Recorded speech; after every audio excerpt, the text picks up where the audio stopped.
Our guest for Touch Base in Seoul this week is a YouTube influencer who has over 223,000 subscribers and 17 million views on her channel so far. And she has amassed that following by talking about books. Yes, she is one of Korea's leading booktubers, promoting books, authors, and reading through her videos. She also has her own weekly radio show, but beyond that, she's also a published writer and poet herself, as well as a singer/musician. I'm delighted to welcome Kim Gyeol from 겨울서점 or Winter Bookstore on the show today. Ms. Kim, it's great to have you with us. Thank you for having me today. So, as we covered in that introduction, you wear many different hats. Mm-hmm. How would you introduce yourself to people you meet for the first time? Usually, YouTuber and writer, because those two are the main opportunities for people to get to know me. And for someone who doesn't know me, it would be easy for them to get information about me on those two. Yeah, so usually YouTuber and writer. Right, so people, I'm sure, will know you best through your YouTube channel, 겨울서점. How did you begin your channel? And what were you hoping for when you started? I used to write songs. Basically, I used to be a singer-songwriter. So, yeah, I was a host at a radio program in a very small local radio station. So I found it fun. Yeah, I found out I really enjoyed making a program talking about something I really love. So I decided to make my own program. And I was thinking about making a radio program or a podcast, but I was watching a lot of YouTube those days, so I decided to do it on YouTube, and that's how I started. Yeah, Winter Bookstore. Were there a lot of people that you'd seen before on YouTube talking about books? Because some people might find it strange that it's a very different activity, watching YouTube and even making YouTube to reading books. Well, I really love books, so it was natural for me to talk about books when I decided to do a YouTube channel. And I think I think the audience knows that I really love books, so people watching my YouTube channel, they get pretty curious about it. Why does she love that book so much? So, so I think that's one of the main reasons people love my YouTube channel, I think. And yeah, I love books, that's why. Yeah. Did you expect that you'd connect with so many people online and find such success? No, never. I was really surprised because I thought it would be about like 10,000 people at most. But it got 20 times more than that. So I was really surprised to see that. Yeah. As the numbers built, what was it like? Did people started recognizing you? What changed as those numbers grew? People recognized me on streets and subways, and especially at bookstores. And I got to have some, I don't know, I think I now have some responsibility when I recommend some books or when I say anything. It should be like, I feel like I'm taking a part of like, sorry, I don't really use English these days, so I'm like bubbling a lot.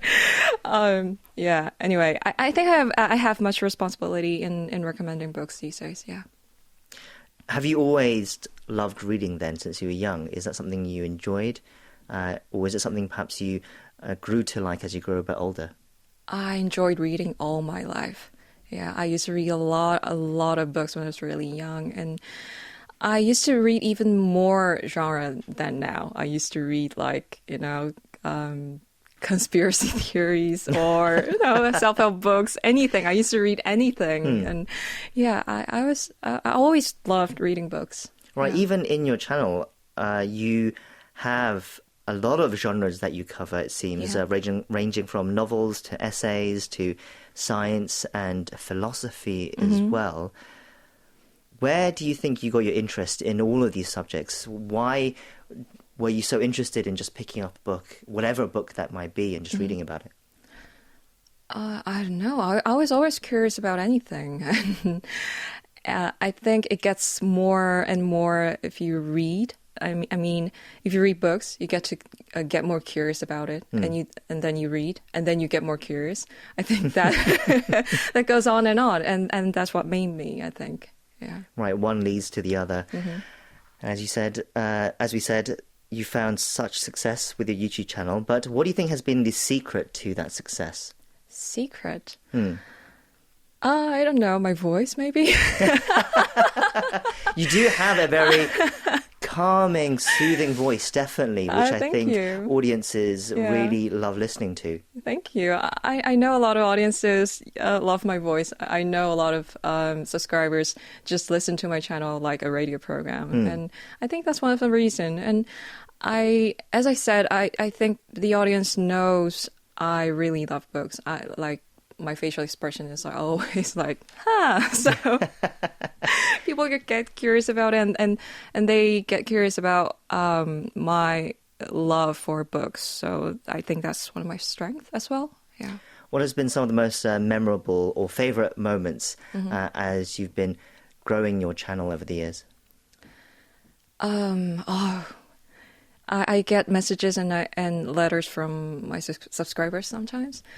And when they say, I used to, I didn't really read books, but I got to read books, I got to read books through watching your channel. And I get really, that's one of my favorite moments as I do my YouTube channel.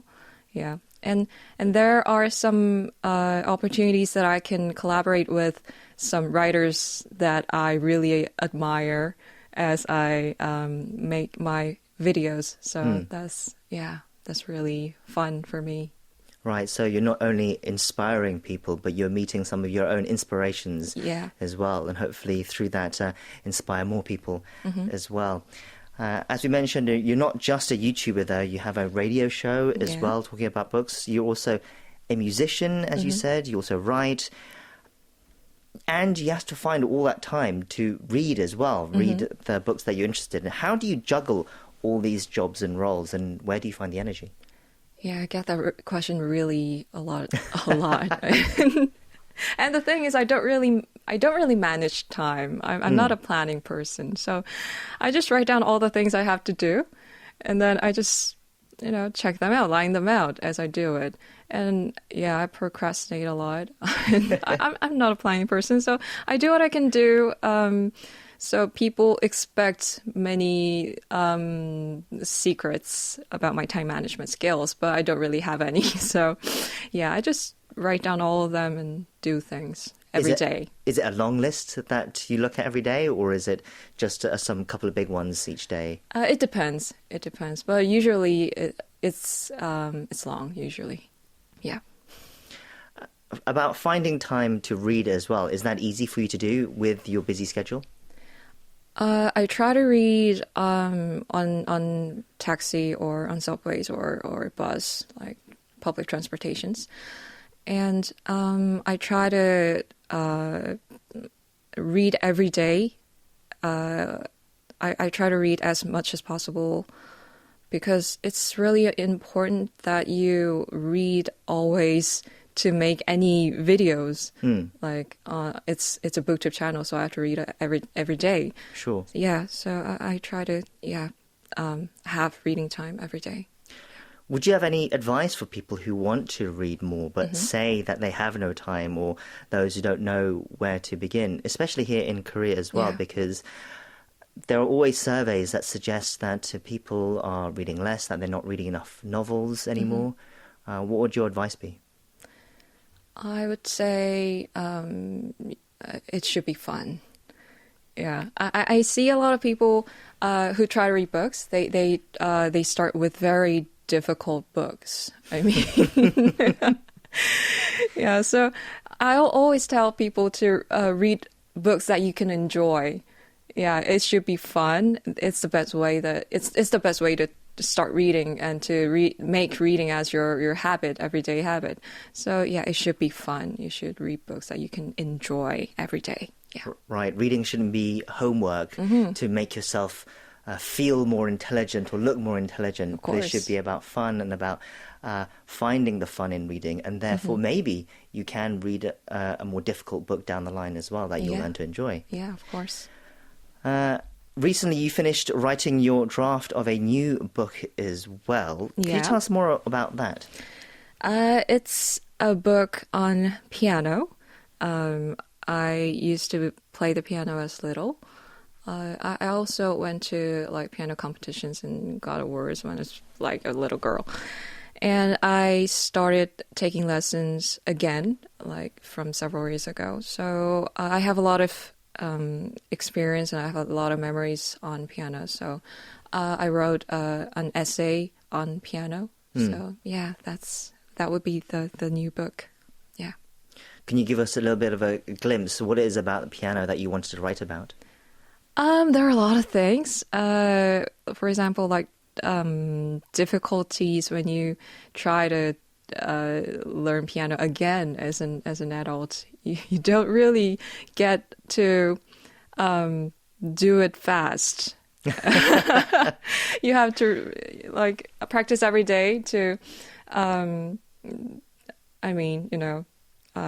get used to it. Yeah. So for example, like that difficulties or some piano pieces I really love. Yeah. There would be a lot of things about pianos. Yeah. Yeah, even when I was young, I didn't pick up the piano very quickly. Oh. So it would take even when I was young. So I can't imagine what it'd be like as an adult. Do you miss music as well more? Because as we said, you were a singer-songwriter before you were a booktuber. Yeah. Do you miss that part of your career before then as well?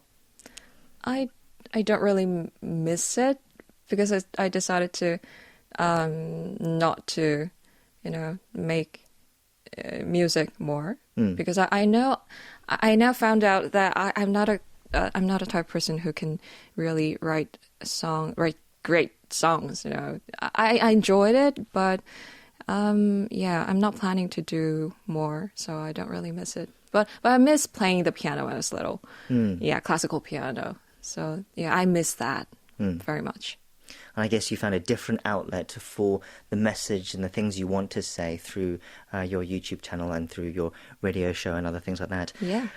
Finally then, what's next for you? What plans do you have for your YouTube channel and beyond that as well? As I said, I'm not a really planning person, so I don't have much plan on my YouTube channel.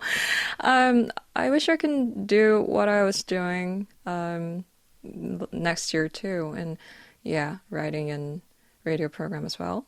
Yeah, so I'm not really planning. I'm not really thinking what's next for me. I'm just doing what I'm doing. Yeah, I hope I can do it for a long time.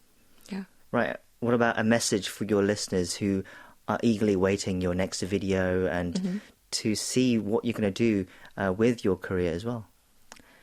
Thank you so much for watching my YouTube channel, and I can really only say I thank them so much. I really appreciate, and I will always try to make great videos for you guys. Thank you.